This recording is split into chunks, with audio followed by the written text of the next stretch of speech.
Hi, I'm Steve Shelburne, owner and operator of Shelburne RV here in beautiful Cleveland, Tennessee.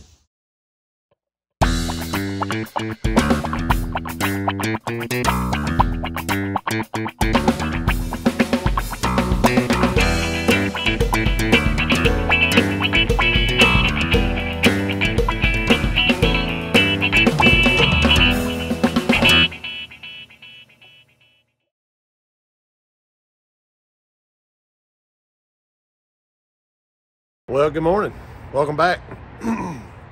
So, hope everybody had a great weekend. We got quite a bit on our plates this week. Got to get that slide back in that big Thor Tuscany. And then over the weekend, we actually had a guy drop off. And I normally don't do that on the weekend, but I'm trying to help this guy out. Guy brought a brand new KZ fifth wheel. And evidently, it's got Schwintek problems from brand new.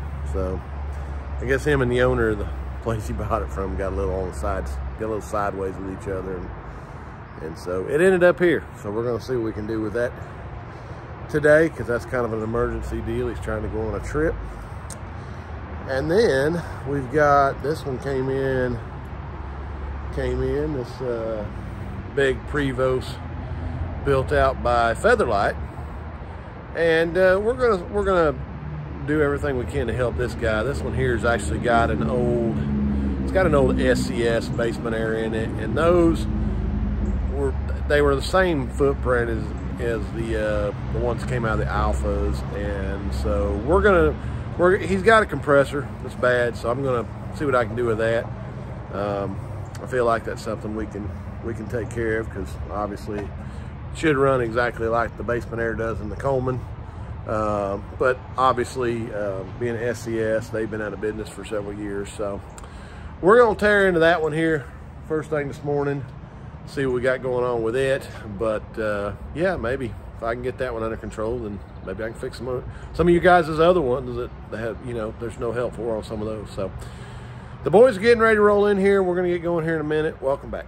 All right, so you can see Mr. Lewis has got the ductwork pretty well out of that, and so we're just trying to work it back out of here. And then, yeah, obviously they were nice enough to give us enough slack right there where we can kind of get this out of here. But yeah, as you can see, that's an oldie. SCS, that's an oldie but a goodie. So we're gonna dive into this and see if we can figure out what's going on and see what we can do. All right, 2024 KZ Durango. Now, a customer had bought this, and of course it didn't work, and evidently he had some unpleasant words with the dealership he was at. Schwintek slide problems, but notice that right off the bat.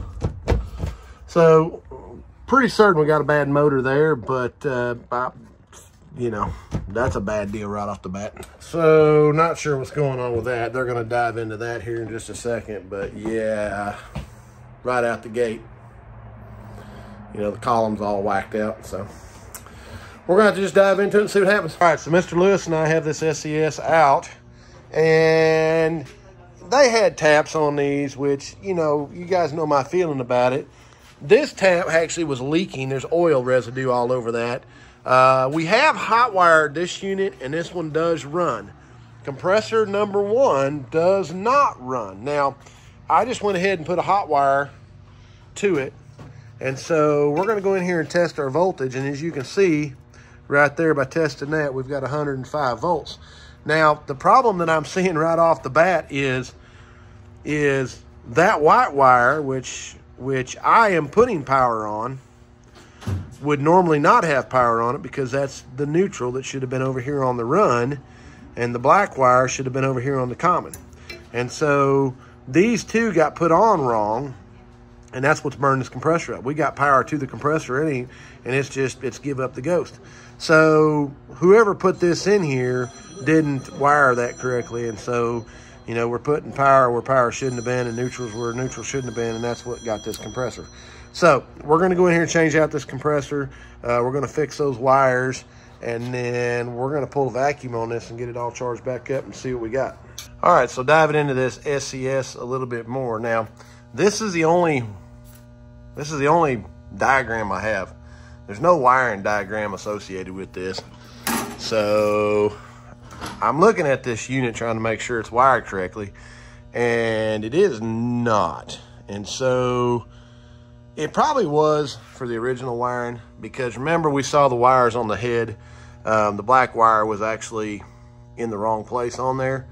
But if we'd had a wiring diagram after investigating this, and I wired this one like a Coleman, this was actually up here on the cap. So the black wire, which should have been the load wire, was the neutral wire.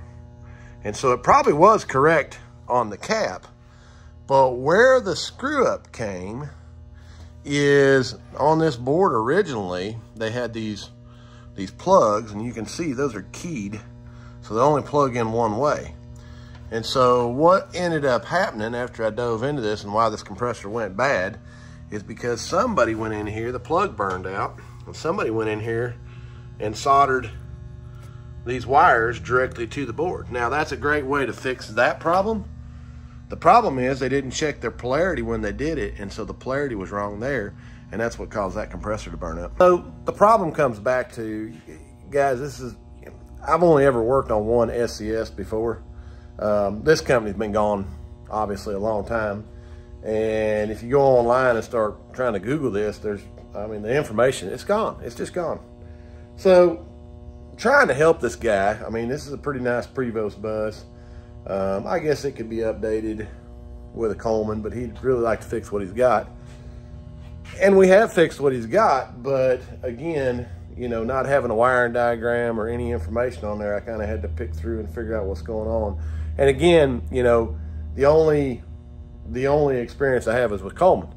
So I'm going to wire it like the Coleman is, and then, fix those down there. So, it's just been kind of again, all the years ago when I started with Coleman, this is what I kind of had to do. It was a trial and error kind of deal. And, after a few years of doing it, here's where we're at with that. So, I don't know that we'll see a ton of these SCSs. I know there's still a bunch of them out there because I'm still getting phone calls on them.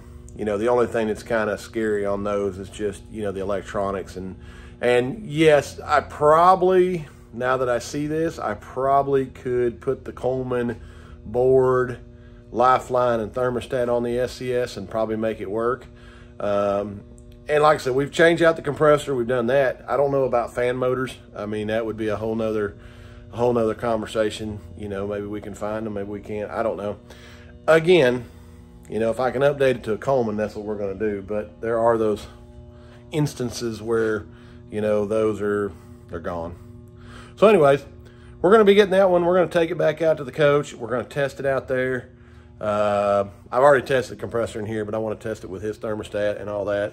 And then Lewis will get to work and I'm putting that one back in. All right, so we've got this all tested out, and Lewis is now, he went in here and did a bunch of taping on this before he got it ready to go back in, because obviously, it's no different than the Winnebagos. Got that foam board on there.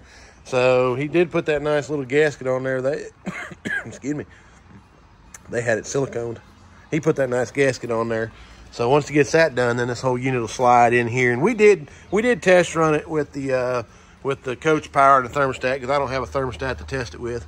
So he's got everything about ready. Gonna put the screws in and he'll be sliding it in here. All right, so Mr. Lewis has got this one all finished up. He got all the ductwork back the way it needed to be. That's a whole lot better. So it's pulling air really good.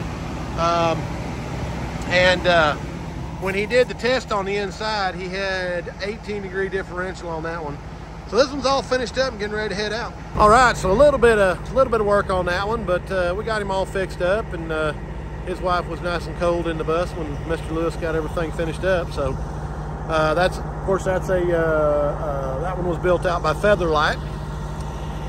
So beautiful bus, but he's got that all done and they are heading north. All right, got the slide out of this Raptor, and you can see how bad this floor was. So obviously got some work to do there, but again, basket weave material, guys, it's a bad deal. But you can see it's rotted it completely out of there. So they're working on tearing this one down now. All right, so they've got this slide. You can see they got that heavy old refrigerator back in there. So we've got everything pretty well there. So let's go ahead and run it, Manny.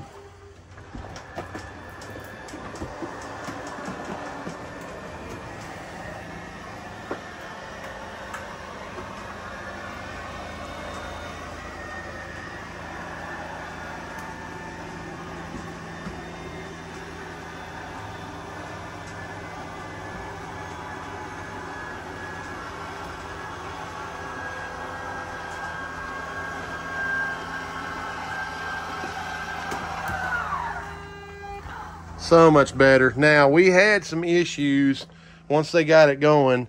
We had some issues with this motor, and you can see how crappy that motor looks. But they had some issues with it really being not right and running correctly. So we ended up having to put a motor in that. But as you can see, that is so much smoother than what we had. We had a lot of jerking and popping because of the floor. And so now all that's gone. Those rollers are rolling correctly. So a lot of work involved in this, guys. But as you can see, this is a lot better than what it was.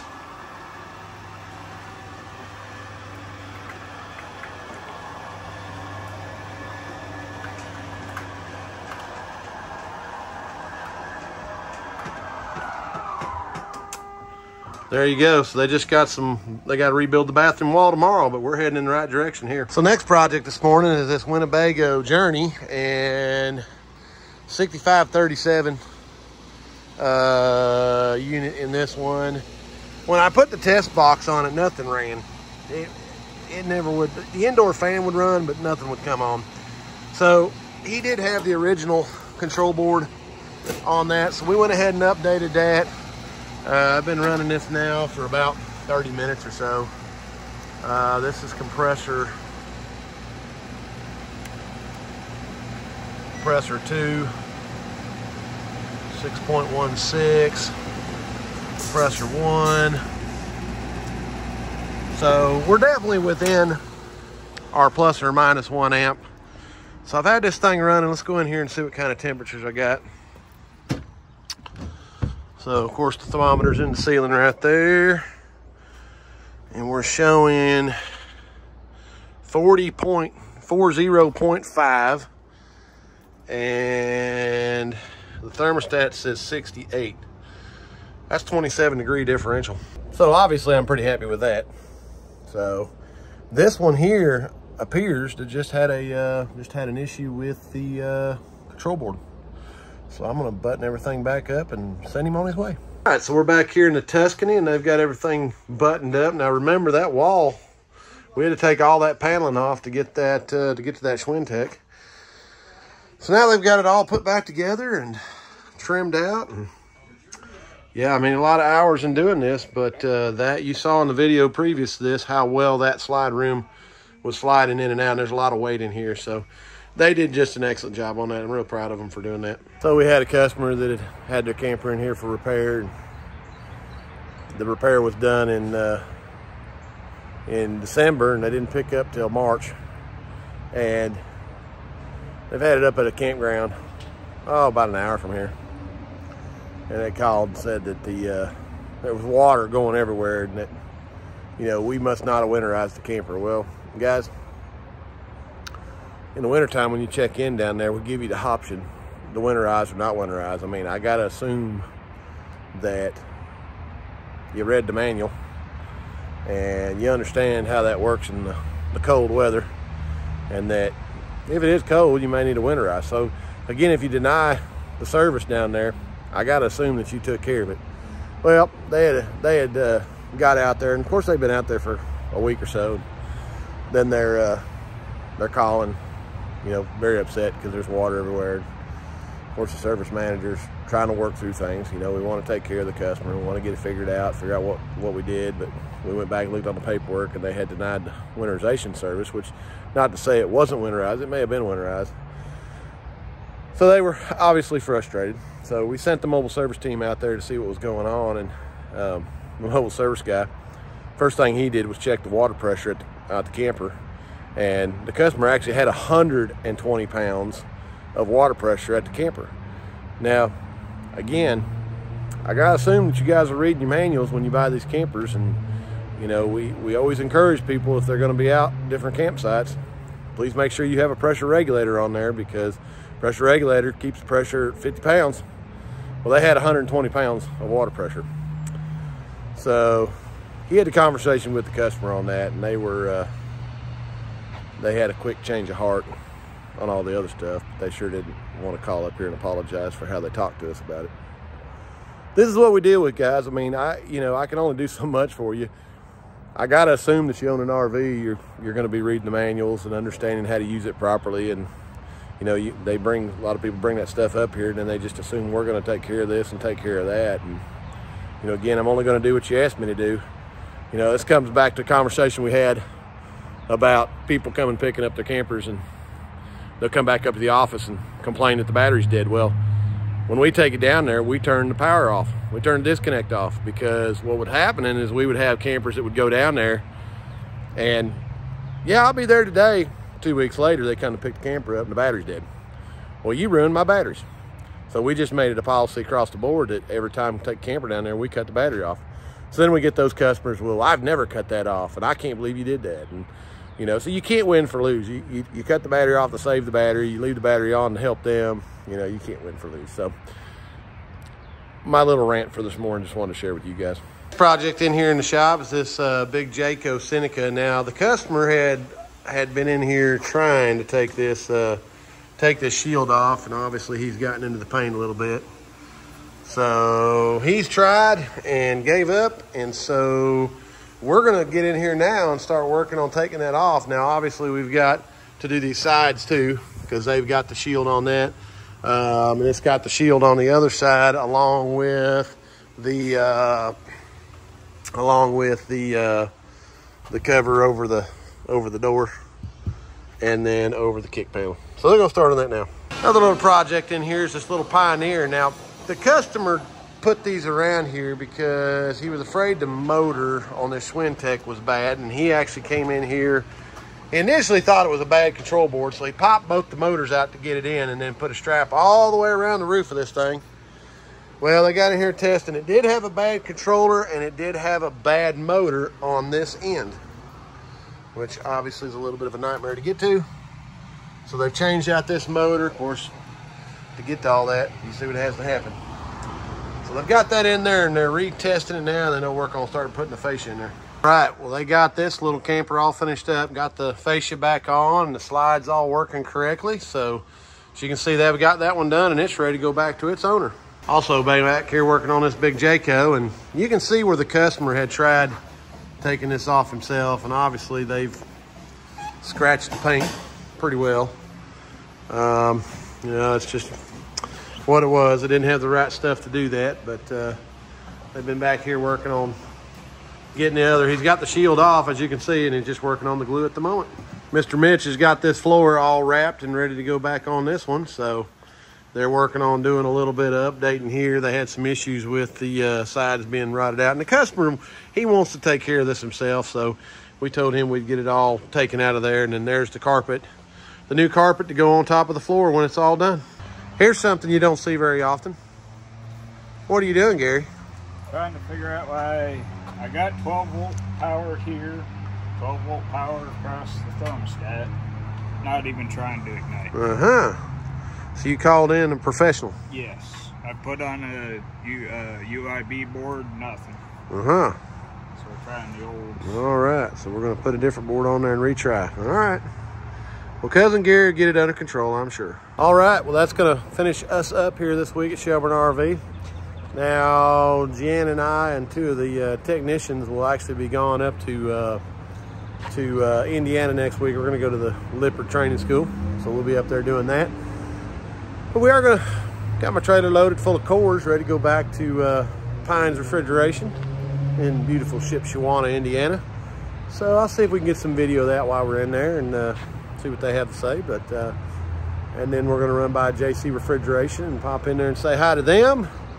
And then I've got a new refrigerator manufacturer out there. We're going to visit them while we're there, and then we're going to try to hit the RV museum while we're up in Indiana. So we'll see if we can get some video of that. And but yeah, so we'll be gone doing that. So thanks for liking, thanks for subscribing. You saw this one here actually working today, which was good. And that water heater ought to be Cousin Gary approved now, right? Oh yeah, that's good. And so is the refrigerator, because he had to put a cooling unit in that thing. So thanks for watching, thanks for subscribing, and remember, this video is Cousin Gary approved. You guys take care.